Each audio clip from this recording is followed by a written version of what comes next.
In this video, I will show you how to share games on Steam using family sharing.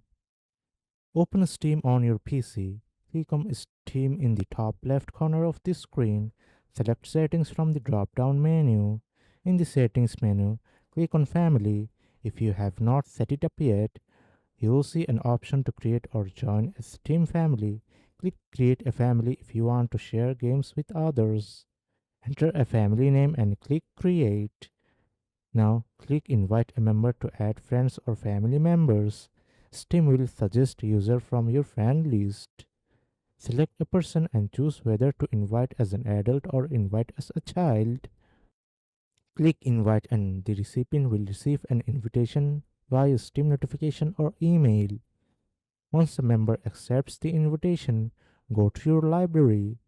You will see included games, excluded games, free games, playtime and history, which helps to track usage of shared games.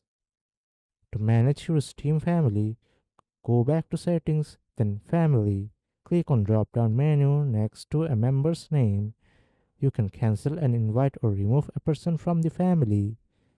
And that's it. Now you know how to share games on Steam using family sharing. If this video helps, like, share, and subscribe.